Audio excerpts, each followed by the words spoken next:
اعوذ باللہ من الشیطان الرجیم، بسم اللہ الرحمن الرحیم۔ آج میں ایک کہانی سناؤں گی۔ حقیقت ہے لیبیا کے شہری عامر المہدی منصور القذافی کی۔ تو شروع کرتی ہوں اللہ کے نام سے جو بہت بڑا مہربان نہایت رحمت والا ہے۔ ایک حاجی کے ساتھ اللہ کا بہت بڑا کرشمہ ہو گیا۔ زندگی کے سفر میں کچھ لمحات ایسے بھی آتے ہیں جو ہمارے صبر اور ایمان کو آزماتے ہیں۔ یہ کہانی ہے لیبیا کے شہری عامر المہدی منصور القذافی کی، جنہوں نے حج کی سعادت حاصل کرنے کا پختہ ارادہ کیا، مگر ان کے سفر میں کئی غیر رکاوٹیں آئیں۔ عامر اپنے مقدس سفر کے لیے جا رہے تھے اور وہ آخری جماعت میں تھے۔ ان کی نام کی وجہ سے سیکیورٹی چیک میں تاخیر ہوئی اور وہ اپنے فلائٹ سے محروم رہ گئے۔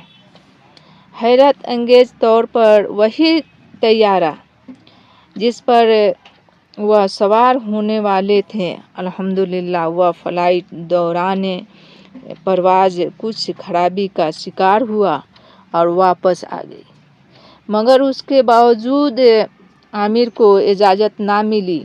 پائلٹ نے دروازہ نہیں کھولا اور ان کو لینے سے منع کر دیا۔ فلائٹ فضا میں پھر سے اڑان بھر دیا۔ لوگ کہنے لگے، آپ کے قسمت میں شاید حج نہیں ہے۔ یہ اللہ کا بندہ اللہ پر پورا بھروسہ تھا۔ فلائٹ پھر سے واپس آ گئی، لیکن زیادہ کچھ خرابی نہیں تھی۔ فلائٹ پھر سے اڑان بھرنے لگی۔ اس بار پائلٹ نے کہا، عامر القذافی کو بلاؤ، ان کو لیے بغیر نہیں جائیں گے۔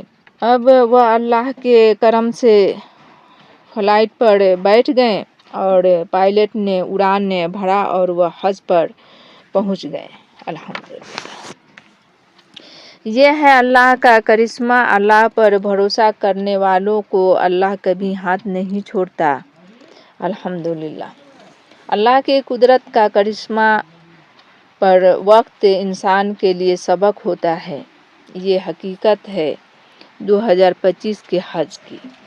عامر کا یہ سفر ہمیں یہ سبق دیتا ہے کہ جب ایمان کامل ہو تو بڑی سے بڑی رکاوٹیں بھی راستے نہیں روک سکتے۔